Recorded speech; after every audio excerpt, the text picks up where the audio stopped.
For another presentation of our regular Civitas poll.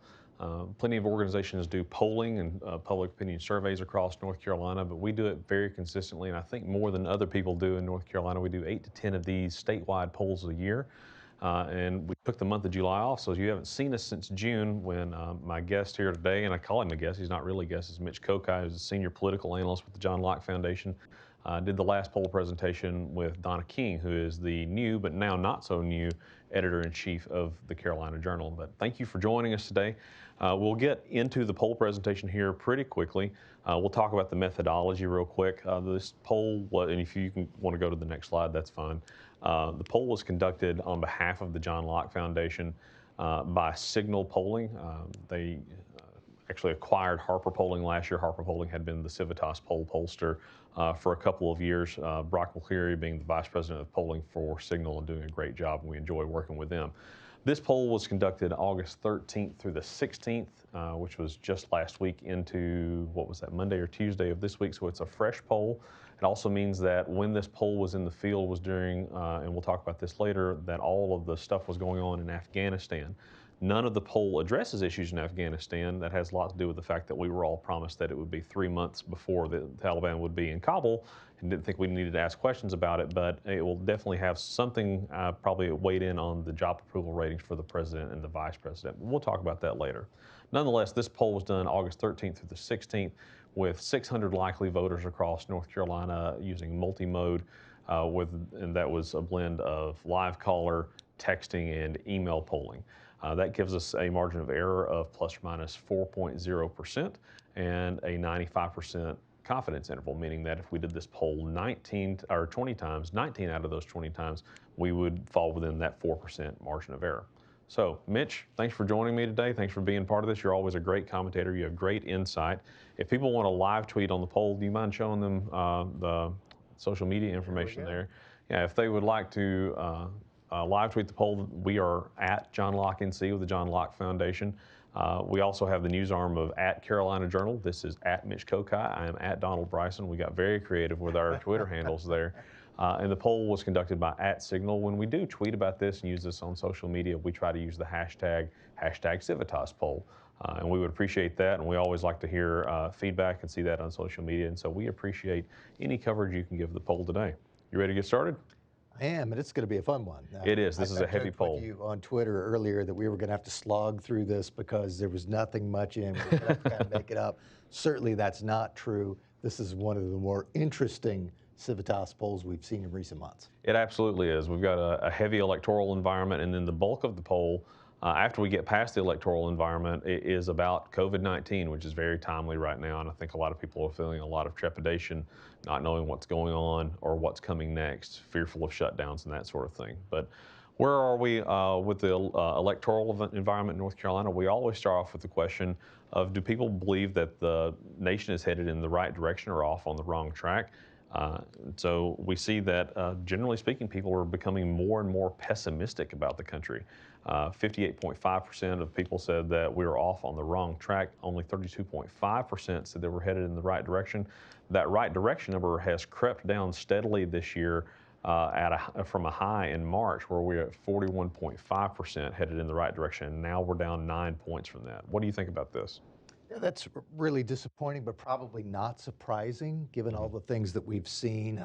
That's a very disappointing number for anyone who's having to think about what happens next in my political future. If I'm in a situation where less than a third of the people think we're on the right track, that's bad news. The other interesting part, and you highlight this on the slide, is that there really is a major partisan divide on this. Republicans overwhelmingly think we're on the right track, 92%, with only 7% thinking we're on the right track. With the Democrats, many more of them think we're on the right track than in the wrong direction, but it's not that big of a divide. It's more 55 to 32%.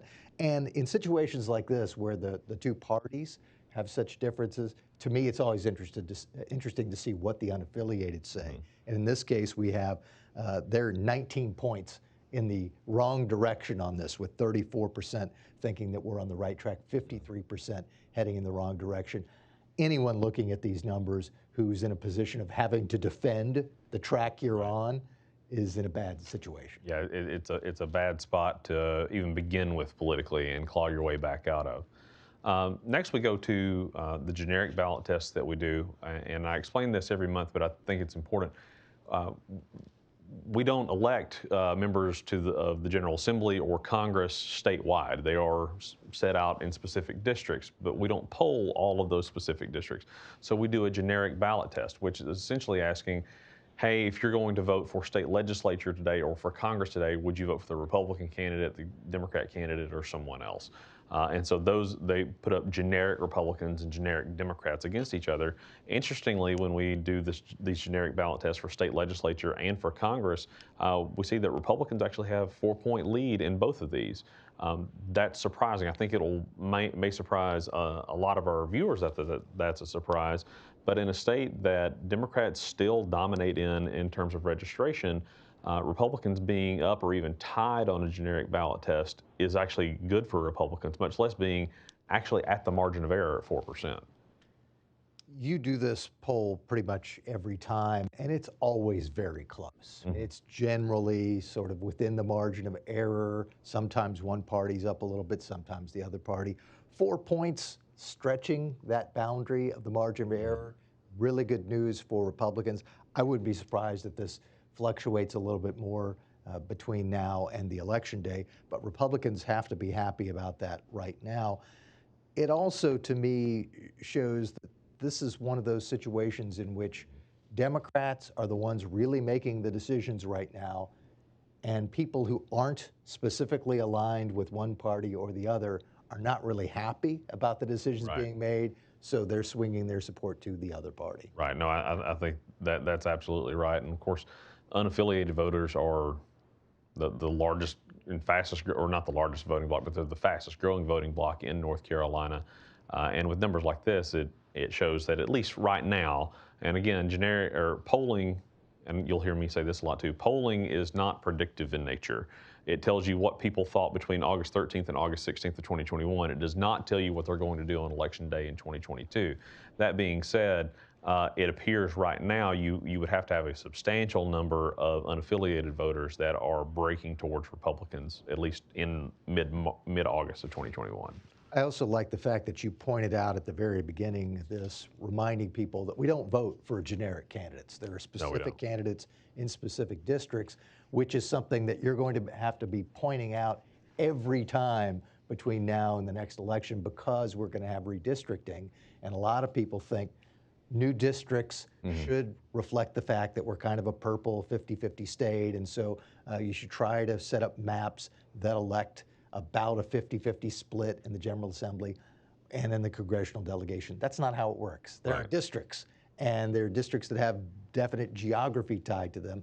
That's how the system works. And so you're going to be voting for particular candidates, not this generic test, although it is interesting. Right, it is. It's very interesting. Let's talk about top policy issues for voters. Now, you'll see that this question is, which two of the following public policy issues are most important to you? So people had to pick the top two. And so if you try to add those numbers up, they're not going to equal 100, which is understandable. The other thing is this poll went in the field on Thursday night of last week. Had we gotten into the weekend a little bit, we probably would have added the issues of foreign policy or Afghanistan specifically into this. We just didn't know what was going to happen. We didn't know that what happened in Afghanistan was going to happen. So if you're wondering, why didn't they poll that? Sorry, we just missed out on that one. That being said, we did offer these other issues such as civil liberties, inflation, COVID-19, public safety, climate change, employment, and then some people are just unsure about what their top policy issues are. I was surprised that civil liberties jumped so high up, but you see there's easily a top three of civil liberties, inflation, and COVID-19. That's true. And to me, the most interesting part about that is that some people likely tie civil liberties and COVID-19. Right. Because when you ask what's your top priority, if someone says COVID-19, they could be talking about the disease, the coronavirus, their fears about the impact that it's going to have on their health. But they also could be having concerns about how government is responding to COVID-19. Right. And that also could be why they're concerned about civil liberties. So Right. all of this seems to be tied together. Inflation seems to be another factor outside of that, although inflation comes about because of the government response to COVID-19. Right. So COVID-19 seems to have a major impact on a lot of these things. I watched a stand-up on Netflix a couple of weeks ago. It was a guy named Nate Bargatze, and this is not an endorsement of Nate Bargatze, but he makes a good point. He's talking about COVID because he's doing a stand-up routine in the middle of COVID. Everybody's masked, everybody's outside, and it's weird, right? And he said, when it comes to COVID, you have to be in the middle, I think. He said, I've got friends who are double masking in the shower by themselves because their gerbil might have it. And then I've got friends that I'm not sure they've heard of COVID. Either that or they're trying to get it. You got to be in the middle. And I think that that's what we're seeing with a lot of people is that they're somewhere in the middle of, they're not thrilled with mask mandates or vaccine mandates and things like that. And we'll get into those specific topics later. At the same time, they can have a real fear of a virus that actually has killed people. And I think that's a reasonable position to be in, and actually gives me a little bit of faith in the electorate. And we also see, once again, this is a case of a very much of a partisan divide. As your slide indicates, Republicans prioritized inflation first and foremost, and then civil liberties, whereas Democratic voters put more emphasis on COVID-19. And a surprise to me, climate change. I mean, obviously, Democratic voters being more interested in climate change, not a surprise. Right. To have it be that high up when you've got COVID-19, inflation, challenges to civil liberties all there in the mix. To still be that concerned about climate change shows that this is such a core principle for a key piece of the Democratic electorate that it's going to have to be dealt with in one form or another. Yeah, it will, and you can see that if you go to the heat map on the next slide. You can, obviously the darker colors are where, I guess, more enthusiasm, where more people selected that, and you can see where liberals break down, or self-described liberals. This is not me just assigning that title. These are people who self-described as liberals or conservatives or whatever. But liberals and registered Democrats break pretty heavily towards climate change compared to other groups. But then they also break towards COVID-19 as well, whereas Republicans and self-described conservatives are more concerned about civil liberties. And one note I'll make, I think I mentioned this last time when I was on, as you mentioned, with Donna King, is that when you look at the groups, conservatives, moderates, liberals, my guess is that a lot of the people who describe themselves as moderates, we as conservatives would describe as liberals. Probably so. I think the liberals who are self-described liberals are probably a lot more purely progressive. Government is the answer, and a lot of the folks who would identify themselves as moderates will also agree with those hardcore progressives on certain things. And I sort of, when I see those titles of very conservative, very liberal, somewhat liberal, and all that, I want to move everybody one step to the left. So, the somewhat conservatives are probably the moderates. The moderates are probably liberal. Self-described liberals are probably very liberal. I don't know what to do about the very conservatives, because some of them probably are actually very conservative, and I know some of them. They've been in this room here at the John Locke Foundation. Anyway, let's move on to job approvals. Now, this month, we usually do the job approval ratings for the president and governor. We have that again, but then we also added in the vice president and the lieutenant governor just to see what's going on there. It is a bad day for basically everybody except for Mark Johnson. Mark Robinson.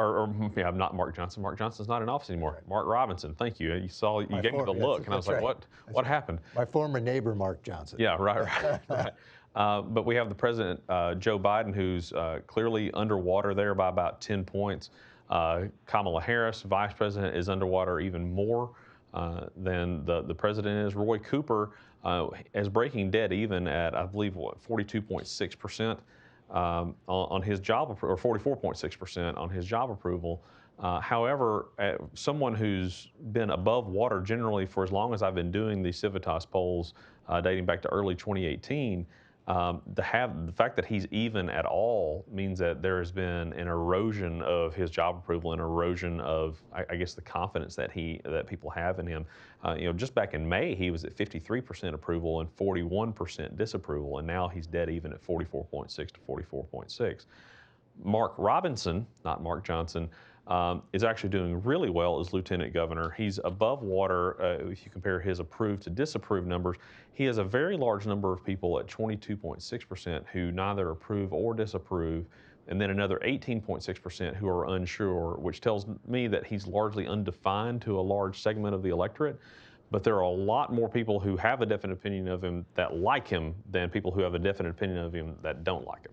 Which is a plus for him. Yeah. And I guess we shouldn't be too surprised that there are a lot of people who are unsure or don't really have an opinion one way or the other, because the lieutenant governor, as we know, is a role with not a whole lot of duty behind it. That used to be a very powerful role in state government, but once back in the late 20th century, the Republicans were able to win that election. The Democrats who controlled the General Assembly said, we don't really like the lieutenant governor having all this much power, took some away, and then when a Democrat won lieutenant governor again, the General Assembly decided, we kind of like keeping this power, we're not going to give it back. So the lieutenant governor is very largely a bully pulpit position, not a whole lot of duties. So the fact that people would look at Mark Robinson and say, I don't really know because I don't know what he does, what his real duties are, that isn't too surprising. Yeah, no, I agree. I was really just surprised to see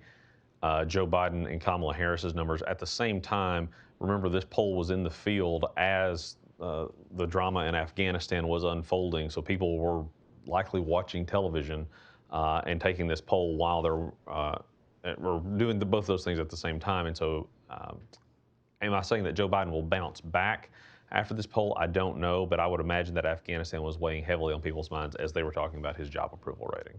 I think you're exactly right about that. And on Roy Cooper, going back to him being basically 50-50 now after always being above water, I think we'll get into this more on some of the other questions, but one of the things that struck me is that Roy Cooper might be seeing some problems on both sides. I mean, there's a large chunk of this voting populace that doesn't like Roy Cooper and is never going to like him, no matter what he does. There's a certain group that's never going to be against a Democrat under any circumstance. Put those people, both of those groups aside, and look at the people who could be persuaded one way or the other. My guess is that there are some people you generally consider on the political right, though not always, who kind of like Roy Cooper, what they think he stands for, but not really like the fact that he seems to be so much in people's business on what to do about schools and businesses. But on the other hand, there are probably some people who would tend to support Roy Cooper, but look at the fact that in recent weeks, he's basically been hands off on COVID, saying, we really think people should get vaccines, but we're not going to have mandates. We're not going to mandate schools. We're going to let the school districts decide on that. I'm guessing there's some people who would otherwise be supporters of Roy Cooper who want him to come out and mandate everything possible. Oh, I'm sure. Absolutely. And he probably has some erosion of support there. Yeah, there are. It's a tough spot, politically speaking, for Cooper, I think, because here he is dead even on his job approval. Not that he bases his decisions based off of the Civitas poll, but at the same time, he should. Well, I'm sure that he is doing his own polling, and he probably has similar numbers to what we have. And so it's, how do I weigh what I actually believe on public health versus what's going to kill all of my political allies if I go too far down this road? We'll see what he does going forward. I'm a little pessimistic about what he's going to do going forward, but we'll see. Our next set of issues, and this will be the balance of the poll, and the bulk of the poll will be on issues related to COVID-19. I'm going to take a moment at this time to remind everybody, if you have questions, we'll try to get to your questions at the end in a Q&A session, but submit them on Facebook. Our resident social media expert, Brene Goforth, will be texting me. That's why I've got my phone out. Will be texting me your questions. We're happy to have questions and talk about methodology or what we think about this question or that question. But please do submit your questions. We're always happy to have interest in the Civitas poll. But let's talk about COVID-19 and specifically, who do we trust and how much do we trust them to give health recommendations as it relates to COVID-19? We asked about several different groups, and the question was, in terms of recommendations made to improve health amid COVID-19, how much do you trust the recommendations of each of the following organizations or entities? And we asked about several different people, including the North Carolina Department of Health and Human Services, the Centers for Disease Control, Joe Biden, Anthony Fauci, Roy Cooper, and of course, DHHS Secretary Dr. Mandy Cohen. Otherwise known as the 3 Ws lady. The 3 Ws lady, yeah. That they loved going over the 3 Ws. It seems at almost every press conference.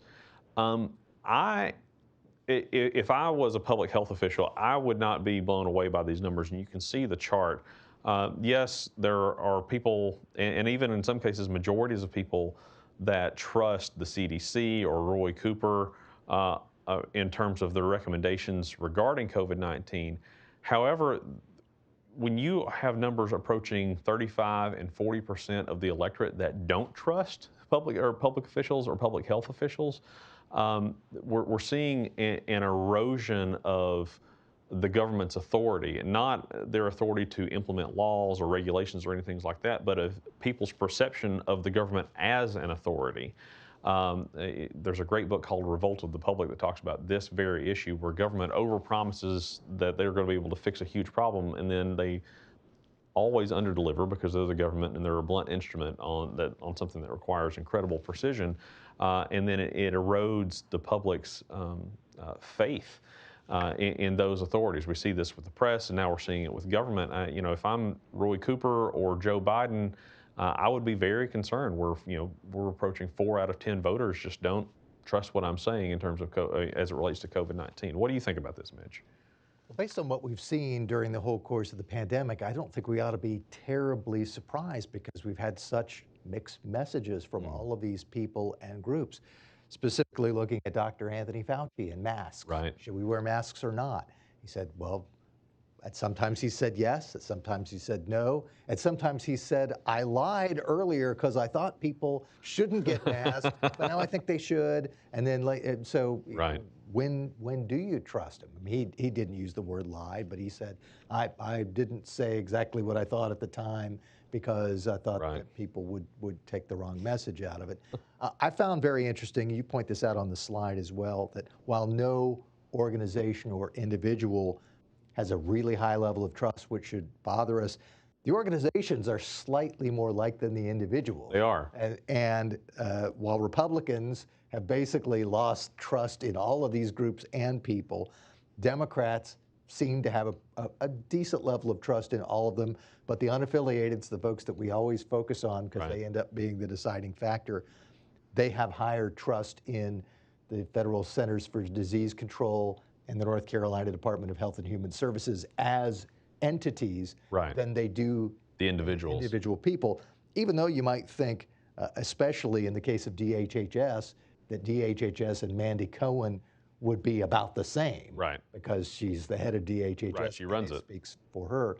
But the organization as a unit has a little bit higher level of trust than the individual people. It does. And we look at Dr. Anthony Fauci, it's something like 45, 46% of people, they don't put much trust, not much or not at all, trust his recommendations. Roy Cooper is above 40% on this, but then, the CDC itself and DHHS itself are doing much better. I think DHHS actually is performing the best of all of them.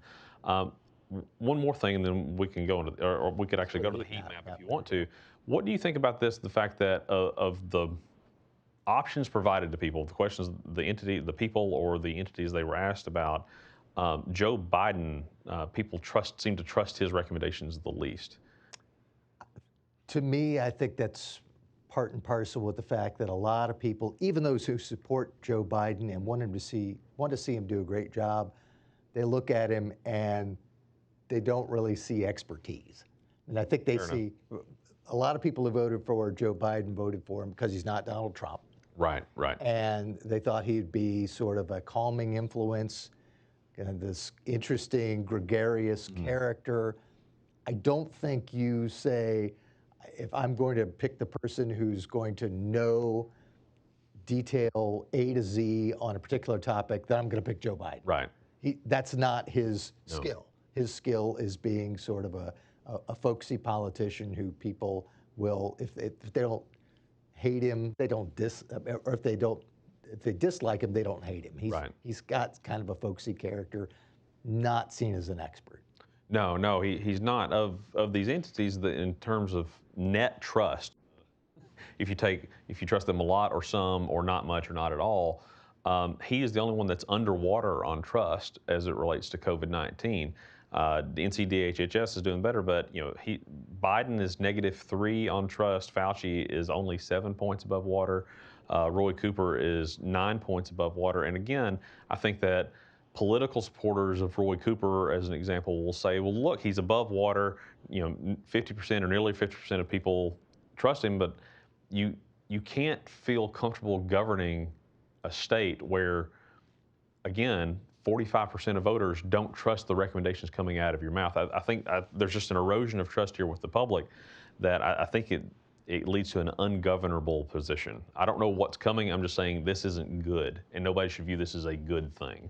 And that's also not status quo for Roy Cooper. Roy Cooper, if you look at him compared to other Democrats in North Carolina in recent years, has had more support generally. Right. We've talked in the past about the interesting phenomena of the Cooper Trump voters. Right. People who like Donald Trump but also like Roy Cooper. Some of those have to be Republicans. And if he's seeing this erosion, then that has to be among at least some of those folks. Right. All right. Let's go to the next slide.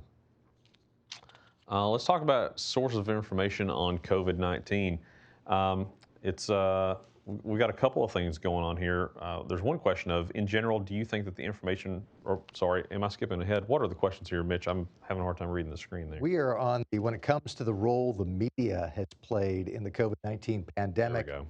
Voter opinion is dispersed across three main ideas: that the media can't be trusted when it comes to COVID-19, that the media is usually honest, but they question a few things, and that the media is lying to increase the power of politicians and government. Right. If we're going to get comments at any time during this presentation, I figured it would be here on this question. The question was, which of the following best describes your view of the media's role in COVID-19, the vaccine or vaccine passports? And again, this is the erosion of trust, which I think is sort of the theme of this poll. We didn't know it was going to be, but it's at least the theme of the results. And it's an erosion of trust of pillars of society, which includes the press, the fourth estate.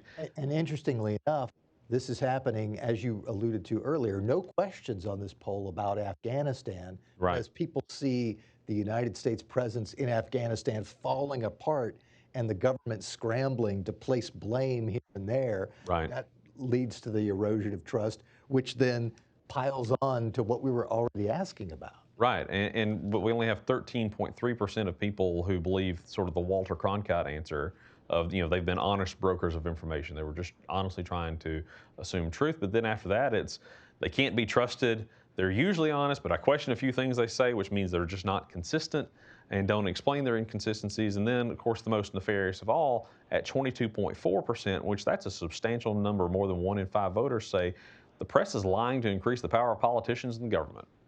That's when you are over 20%, actually when you're over 5%, you have gone beyond the fringe tinfoil hat wearing people of society. That's a lot of people in North Carolina who don't trust the press. And I'm sure there's a lot of crossover with the lack of trust in the officials to tell us about public health. Yeah, compare that to another option that got a much lower response, that the media is lying to protect pharmaceutical sponsors, which you would consider to be another kind of out there thought. 3.6%. The lying to increase the power of politicians and government, much larger number there, 22% compared to less than 4%. And so that shows that there's a significant problem for this fourth estate. There is, yeah. The 3.6% on the, to protect pharmaceutical companies, that's less than the margin of error at this point, but 22.4%, that's substantial. The other question on this slide is, in general, do you think that the information provided by the state and federal government about COVID-19 is reliable or not? 51.4% of people said that it is either definitely or probably reliable, whereas 42.6% of people said that it is probably not or definitely not reliable. Again, to go back to the book that I mentioned earlier, this seems like a public that is on the edge of revolt. And I'm not trying to fan any flames or anything like that, but you've got a majority of people who said that the government's information is reliable, but it's a slim majority, and you have a substantial minority, over 40%, who are saying they just don't trust the government, and they don't trust the press who feed them the news about the government. And another piece of this is that we've had political divides throughout the entire history of this nation, throughout the history of the world. You always are going to have that sort of thing. But in some areas, people have said, we're going to put politics aside, and the government is going to be interested in doing what's right and helping us out and making sure people are safe and healthy. And I think generally there has been a consensus. There have always been the outliers who say, no, government's doing something. They're putting the fluoride in the water to get at us. But generally, people have thought what comes out of the government is going to be reliable, and you can bank on it. When you get to the point where a substantial minority of the population just is not going to trust anything from the government, that's bad news. It feeds into what you were just saying about being potentially the edge of a revolt. It is, and it's 26.4% who say it's definitely not reliable, 42.6% overall saying that the information from state and federal government about COVID-19 is not reliable. And one more thing, part of this on COVID-19 may also be just because it's been inconsistent. I mean, if the government had come out fairly early on with COVID and said, we don't really know what's happening. This is what we think is happening. This is what we think you ought to do to help us as we try to get more information about this. That, I think, would have put the government agencies in better stead than to basically come out and make these definitive statements like, you need to wear a mask, or you need to stay 6 feet away. And then as time goes on, more information comes out, and it's, well, we didn't really know that. We kind of thought that, or we were erring on the side of caution. Once people know that you don't really know what you're talking about and you're making it up as you go along, that doesn't help you. Right. I think acknowledging we don't know, and look, we've called this the novel coronavirus for a long time now, something like 19 or 20 months. It being a novel virus means we've not seen it before, which means we've not had a chance to study it before.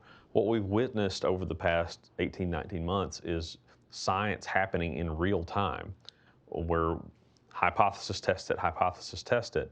The problem is that politicians come in and immediately want to make these grand sweeping proclamations that they can fix the problem. And they're trying to take, as I mentioned earlier, a blunt instrument to take something that really kind of needs a scalpel to it. And then they come back and they change their mind because their grand sweeping proclamation wasn't quite right. And the public perceives, well, maybe you weren't quite honest with me yet. I fully believe that scientists are trying to figure this out, but it's brand new. They haven't had a chance to study it all just yet. And so what we've seen is an erosion of faith from the public to the authorities, whether that's authority is in media or in government. Yeah, and science, we've also seen there have been some people who've been questioning the orthodoxy, who've been shunted to the side, which is terrible for science, which always needs to be questioned. Oh, absolutely. Debate leads to better decisions. Exactly. I think we have a heat map next, but we can go on to the next question if you like. What's the motivator behind all the push for the vaccines? Interesting results on this. Overwhelmingly, people think that the majority of people think that it's leading to, the motivator behind it is in public health. But other than that, there is a substantial amount of skepticism. What do you think about this, Mitch? Yeah, in fact, your slide points right to it. 1/3 of the people believing that the motivation is to increase the government's control over its citizens. We've seen this play out in things like the you have to stay at home policy, or your business can't open policy, or your kids will have to be masked in schools. All of those are the government telling people what to do, even if it's with the best of intentions, trying to control this coronavirus and its spread. People see these types of mandates and say, wait a minute, the government likes to control people. These are the types of decisions that they would make if they wanted to control people. Maybe that's why they're doing this. Yeah, maybe so. People are very skeptical of government over there, but 1/3, 33%. I will say it's heartening to an extent to say that 50% of people think that there's genuine interest in public health and safety, meaning that we're not going to try to assume some intentions on this, but what do people think that the government is actually trying to control with the vaccines? And I'm not saying that there aren't some legitimate concerns with that. I'm saying that the government should be concerned that a third of people think that. I would have thought there would have been more people selecting business control over citizens. We hear about fascism all the time from the left, right? That they're all anti-fascists. But that's not really a concern for a lot of people here. Here's another interesting piece of this, and you point this out on the slide as well. The belief the vaccine's being pushed out because of genuine interest in public health approaches or holds majority support pretty much among all groups, except those that are pointed out there on the screen on the slide.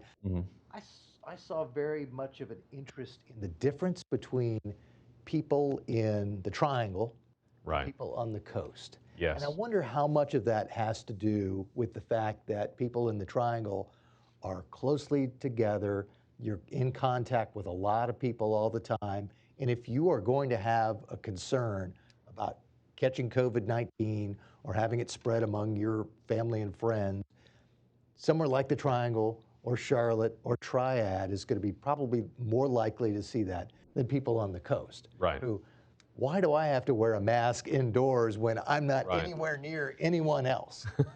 That's a fair question. You know, and I would think that would be the people that our colleague, CEO Amy Cook, runs into when she's out at the coast and is around all the people there who look at mask mandates and say, what is this? This is madness. Though? Right. No, I think that's right. Another thing, and it's a secret in North Carolina politics, but Larry Sabato from the University of Virginia, who runs the Crystal Ball commentator, I don't know if you want to call it company or service or whatever, out of the University of Virginia anyway, they've done a lot of analysis of North Carolina because, look, we're the epicenter of American politics, have been for a decade and probably will continue to be for at least the next several election cycles. And the secret in North Carolina is not that the urban centers are becoming more blue and liberal, it's that the coastal region is becoming more red and conservative. People are retiring there, and they largely tend to be conservative Republicans. And it's just sort of a head scratcher that I don't think anybody has realized that's happened, but it's a more rural area too, right? And so we see a lot more skepticism in this poll of mask mandates and governmental power than we see maybe in the more urban areas. Yeah, it's very interesting, and I will be interested to see how this continues to play out as we hear more and more about this Delta variant and concerns about that. Yeah, absolutely. All right. So we asked two questions. One is about mask mandates in schools, and then the next question, and I'll read them both in a moment, is about who is best suited to figure out if students should be required to wear masks in schools. The first question is regarding the mask mandates themselves. Was some North Carolina public school systems are mandating that all students wear masks, while other school systems have decided that masks will be optional for students. By the way, I believe Union County decided either today or last night that they will have masks optional, making them the largest school system in the state with 40,000 students to have masks optional. Thought that was interesting. Anyway, and typical for Union County. And typical for Union County, right? The question is, do you support or oppose requiring that students wear masks in North Carolina schools? 54.7%, and a clear majority of people support requiring that masks be worn in schools, whereas 35.8% oppose requiring that masks be worn in schools. Now, juxtapose that against who do you think is best suited to determine if public school students in North Carolina should or should not be required to wear masks? 45% of people say that it should be the parents who determine that. Whereas, I think the next highest number is 20% who think that Roy Cooper, for whatever reason, is uniquely qualified to do that. I would have thought that local boards of education or school administrators would be higher than they are, but combined on that, they're only at about 18 or 19%. But yet, parents, far and away the winner here, but how you do a mandate and get all the parents on board with that, I'm not really sure. I think this shows a public that's in conflict with itself. I think you're exactly right on that, because the two results seem to be in conflict. If you're going to have people supporting a requirement of the masks, the parents can't require each other's families to do that. A requirement is going to have from is going to have to come from some government agency, whether it's the local school board Right. or the state's Board of Education or Governor Cooper, or perhaps even at a school-based level. It's going to have to Right. come from the school. But if you think parents are the people who are most likely to, or who are most suited to make this decision, you are basically of two minds on this. And I guess we shouldn't be too surprised about this, because I think a lot of people have mixed feelings about all of this. They don't really like the government stepping in, telling them what to do, but they do have some legitimate concerns about COVID-19 and think, well, you know, maybe having a mask on is a good idea. Plus, we all know, I don't know this as well as you because you're a parent, but parents have a different way of thinking about their kids and what is right for their kids and what should be done than they do about themselves or about anyone else. Oh, sure. And so if anything is going to help protect their kids, they might want to go for it, even if it's something that they, for themselves, would not go along with. Fair enough. You know, I personally, and I'll share this, I don't mind sharing it, I'm vaccinated, fully vaccinated. And one of the driving decisions on that was I'm concerned that my kids will be required to be vaccinated, and I don't know that I want them vaccinated without me having gone through it myself. I wanted to experience it and see what it was like. Yeah, that was definitely one of the things that was at the forefront of my mind. Yeah, and I think a lot of parents feel that way as well, that, you know, regardless of their own thoughts about restrictions and mandates, they want to make sure that their kids are safe, because that's the future. And you know, your primary job as a parent is to make sure your kids are safe and well suited for the rest of their lives. Yeah. Go ahead and turn to the heat map there real quick. You see how this sort of broke down on how people believe about or what they think about in terms of support or opposition to mask mandates in schools. No surprise there. You see some really, really dark numbers there among liberals with support there, but then you also see some dark numbers there among Republicans and self-described conservatives opposing it. Again, this comes down along partisan ideological lines very quickly. Yeah, and we shouldn't be too surprised about this, because this has played out in all the debates about masks going back to the end of the school year of the first time that the pandemic struck and everything went basically shut down. Right. Once people came back a year ago Right. in August, there was a whole debate about masks and in person, and it basically became a partisan issue. Yeah, it did. It did very quickly.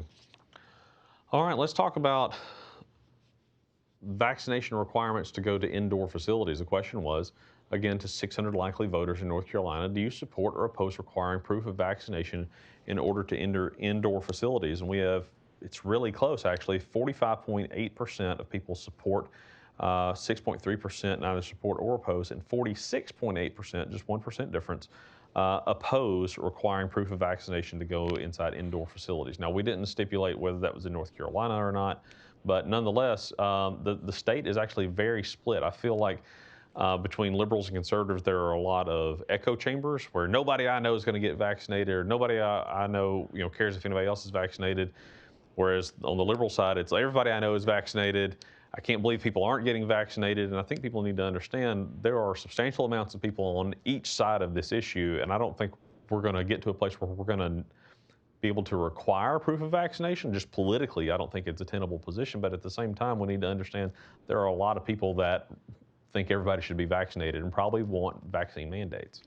This particular question reminds me a lot about the current approval rating for Governor Cooper, where it's about 50-50. Right. Because if you look at the partisan breakdown for the Republicans, 77% are against the proof of vaccination, 18% for, almost a mirror image with the Democrats, with 72% in support, 20% against.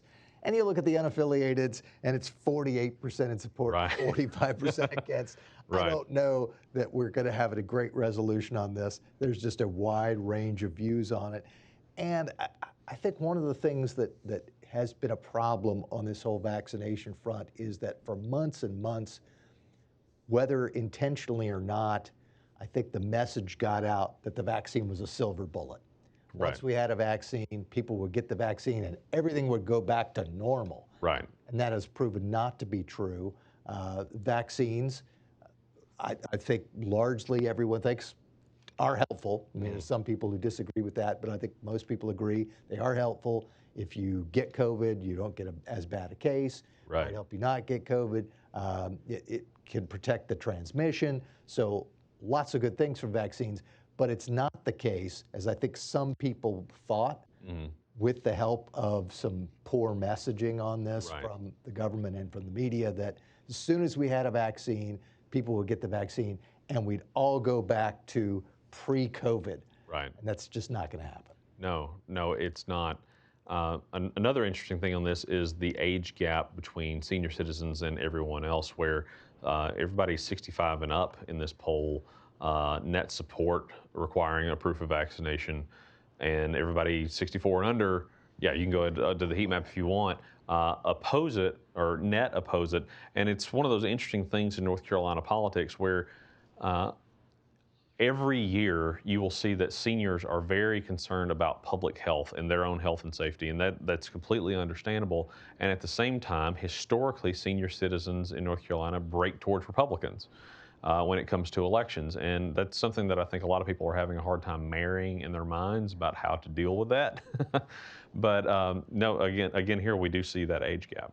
And I think one of the reasons that they've typically gone toward Republicans is because they're concerned about finances, Right. and making sure that government is good steward of the taxpayers' money. Public safety and public safety and that sort of thing. Whereas the COVID-19 debate kind of comes down along a different line. It does. Hey, it is about public safety. It is about safeguarding people. And so if you were seeming to be in the situation where you're saying, it's not a problem, we're not going to do anything about it, seniors don't respond well to that message. No, they don't. They be happy for you to keep their taxes low, but not if it means they're going to keel over dead from a disease. Right. All right, next we asked people about their vaccine status. They surprisingly answered it, but we wanted that to be able to better understand sort of where they were coming from, at least on the rest of the questions in the crosstabs. And you can see 66.7%, 2/3 of everybody polled, 400 out of the 600 people polled, exactly 400, said they were fully vaccinated. 2.5% said they have started the vaccination process but need another shot. 2.7% say they plan to get vaccinated. 17.2%, that's a substantial amount, say that they will not get vaccinated. Another 6.9% say they are undecided about getting vaccinated. I went ahead and pulled the partisan breakdowns because I think everybody's going to want to know what that is. On the 400 people in this poll who said that they were fully vaccinated, and looking at it by party, 84.5% of Democrats in this poll are fully vaccinated, 48.1% of Republicans are fully vaccinated, and 67.6% of unaffiliated voters are fully vaccinated. Now, if you look at the people who say, I will not get vaccinated, period, end of discussion, 7.1% of Democrats will not get vaccinated. 31.9% of Republicans say they will not get vaccinated, and then 12.5%, or about 1/8 of unaffiliated voters, say they will not get vaccinated. That's a really high percentage of Republicans, much higher than I would have thought. I would have thought they would have been higher than Democrats, but maybe in the 20s.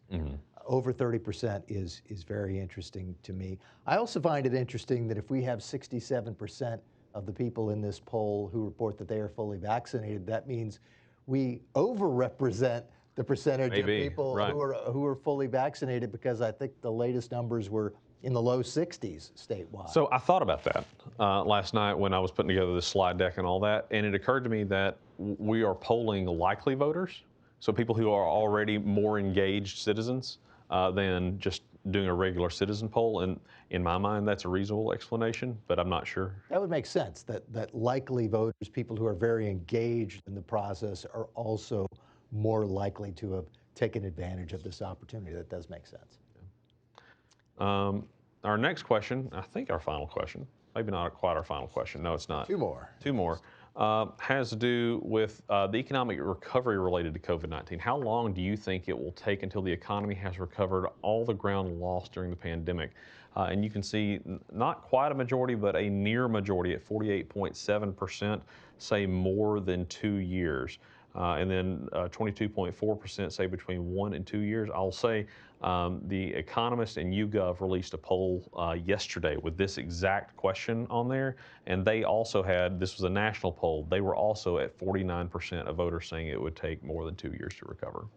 I think if we had asked this question several months ago, the numbers would have been a little bit different, because my sense, and I'm interested to hear what you think about it, but my sense is that some months back, people were really getting into the mode of, okay, we're getting past this, we're in the home stretch, we're going to be getting back to as close to normal, pre-pandemic normal as possible. But the whole concern about the Delta variant coming up and creating more uncertainty, the fact that back to school had the continuing issues of whether to mask or not. We even see one major university, the faculty there doesn't want students for the first 4 to 6 weeks. They're so concerned. That to me is probably a sign that people see this and say, look, we just don't know. And this is not going to be something that is going to be ending anytime soon. But I think if we had asked it 4, 5, 6 months ago, you would have seen a different response. I think that's probably right. I think the Delta variant and spike in cases that we've seen, how we see a spike of cases and that sort of thing, we can all debate about that. I think the larger... John Sanders in it. Yeah, we need to get John Sanders in here, but I think the larger public perception is that there are more people sick and more people in the hospital due to COVID than there were just a couple of months ago. And just talking to the people that I speak with, I think there's a lot of concern about, are we going to go back to lockdowns? Are we going to have mask mandates everywhere? Are we going to go back to virtual school? My daughters are supposed to start school next week, and are we going to go in person and then virtual and then in person again? Who knows? I think that's led to a lot of uncertainty among people. And think of the businesses. All of the businesses that had to shut down during the early days of COVID-19, many of them never came back. Those that did come back probably were just starting to get back into a mode of, all right, here's how we're going to operate in this post-COVID era. If the Delta variant means that they're going to have to shut down again, or that they're going to have to make major cutbacks in the way they're going to be able to operate, they're definitely not going to see economic recovery on the horizon anytime soon. No, they're definitely, businesses aren't, no business plan accounts for, hey, we're not going to work for 8 months. That's just not how that works. All right, our final question, I think this will interest a lot of people, and ironically so, since we're posting this on Facebook, is some social media platforms, like Facebook, have begun fact-checking statements by users regarding COVID-19. Do you agree or disagree that it is the role of social media platforms to fact-check user content? 42.5% of people agree, 5.9% of people neither agree nor disagree, and 48.4% of people disagree. Yeah, that's interesting and a little bit heartening. I wish it would be a little bit higher, because I think a lot of us look at Facebook as a way to get information of all types, kind of a forum of ideas. Some of them are going to be good ideas, some of them are going to be crazy ideas, but if you have all of them out there, people can sort through and find the ones that seem to work and that will survive a test. When a group that has been seen to be sort of a neutral forum decides to pick and choose which things to support and which things to oppose, that creates problems. Well, when you look at, Facebook has actually chosen to change its role from, it was called initially the Facebook, and then Facebook. The point is you would see people's faces, and it was started on college campuses, and you would be able to connect with people on your college campus and other college campuses, and it was literally just sort of a bulletin board sort of thing. Here are my pictures, here are my thoughts on what I'm doing, or I'm driving to work, or whatever. But now they have positioned themselves where they believe, and I guess Congress believes too, that they are a news service and need to weed out bad information. I don't think that, they always update their user agreements, right? But I don't think that people who generally get on Facebook go on there to, learn what Facebook thinks the news is and what the relevant information is. I'm not sure that Facebook understands Facebook and Congress and the media who was covering Facebook. CBS had a long story about Facebook removing content as it relates to COVID-19 this morning. I don't think any of those people are talking to each other and understand each other. I think you're exactly right about that. I think there's also a problem of the culture within some of these organizations like Facebook, because I don't think that there is a real malicious intent to hurt people of a particular political stripe or another. But I think when they go into this idea of fact checking, they don't have enough alternative views within their own community to say, hey, you know, what you think is something that should be removed. A lot of people actually believe this. And if you look at the scientific data, it actually supports their view. They basically have decided to choose sides, largely probably because everyone in the room thinks, yeah, of course, this information is terrible. We shouldn't allow it to be shared. And if they had a few more dissenting voices within their own corporate culture, perhaps that decision could be made after an internal debate, and they would say, no, we're just going to let it stay. Right. All right, now it's time for Q&A. We've got a question from Bruce Stanley. I don't know where Bruce is from, but he's from North Carolina, presumably. Well, and he lives in this area because Bruce comes to Locke Foundation. Oh, that's right. And Bruce has a question. I'm not really sure what he wants to get to, but I have thoughts. He said, outside of a cartoon the NNO ran on stories on Afghanistan, what are your thoughts? And I think he's asking, what's my general reaction from what happened over the weekend? And again, I'm not a foreign policy expert. I'm not a military expert. I was an Army brat for a little while, but that doesn't qualify me to do anything. I will say this very shortly. We know how to not evacuate a foreign country, and we did it again. Yeah. Certainly, you could debate for a long time whether it made sense for the United States to pull troops completely out of Afghanistan. I think there are people of many different political persuasions who would agree that after 20 years it was time to take people out. Obviously, President Trump wanted to get troops out of Afghanistan.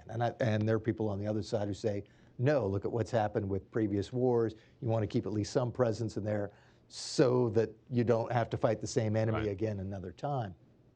That decision aside, you can't endorse anything about the way that the Biden administration went about this. No one wants to see footage of people having to flee for their lives while others are trying to get on into the escape route because they know that the Taliban's going to come in and have their way with them. The worst thing about it to me, well, I don't know if it's the worst thing. I mean, seeing the images and the way that it's come about is pretty bad. But from a long-term impact, think about the next time, because there will be a next time. We hope it won't be anytime soon. But think about the next time the United States is going to need to go into another country and have help from people who live in that country. If it happens within living memory, no one in that country is going to want to work with us because they're going to say, well, you're just going to leave and the bad guys are going to come and get us. One of the media sort of propaganda news sites out of China almost immediately put out messages to Hong Kong and Taiwan of, look what happens to, allies or democratic allies of the United States. You think the United States is going to hang around and help you? And wow, what do you say to that? And that is propaganda from the Chinese Communist government. But we as Americans who support our system of government will look at it and can we really counter that well? What do we have to say right now? Right now, there's not a great counter to that. No, there's not. We've got a question from the John Locke Foundation's Donna Martinez. And this is a longer question, but you're the senior political analyst, so this will be for you. With Vice President Harris so unpopular, will she be a benefit or a problem for Democrat candidates in 2022? Will she still come to the battleground North Carolina, particularly in light of the key U.S. Senate seat that's up for grabs and could determine control of the U.S. Senate? I would think if her numbers are the way they are right now, you wouldn't necessarily want her here. Run away. Perhaps with a certain segment of the voting base, Kamala Harris might still be popular. But if you're really trying to draw attention to your candidate, tying that person to Vice President Harris might not be the best option at this point. It also probably depends on who the candidate is for the Democrats in that big Senate race. Right. You know, if it's Jeff Jackson, maybe having Kamala Harris there would help shore up your support with another part of the Democratic electorate. If it's Sherry Beasley, do you need Kamala Harris to come and probably be a supporter among the same base of support that former Chief Justice Beasley has? No, those are great points. I had not put that together, but those are good points about that last part, particularly if it's Sherry Beasley. And that seems like it's going to be a wild primary, and I'm not sure that there's a good sense of how that's going to shake out. Yeah, and of course, there's also Erica Smith in that race, but she is well behind the others. If you look at all in terms of fundraising, and I think in terms of general support, she of course ran the last time, lost in the primary to Cal Cunningham. So if it turns out to be either Beasley or Jackson, Kamala Harris's role, Joe Biden's role, probably depends on which candidate that is. Fair enough. Well, thanks for joining me today, Mitch. I appreciate it. We are at 1 o'clock, which we try to keep this to about an hour if we can at all. We look forward to, if we can at all, returning to these presentations to actually being a Civitas lunch poll presentation, be in person, see all your bright smiling faces. And so we'll be making announcements about that sometime soon when we're able to make those plans, and we look forward to it. Please share this video with your friends on Facebook, comment on it. If you'd like to see the poll for yourself, you can go to the John Locke Foundation website, which is johnlocke.org, johnlocke.org. There's a little tab at the top that says polls that has all of our polls on there. If you go to each individual page, you will get the full top lines, which are the general results, and then you also get the cross tabs. So if you want to know what white men under the age of 25 said about what question, we'll have that on there for you, and we're happy to discuss it. Anyway, thanks for joining us again, and we'll talk to you next month at the next presentation of the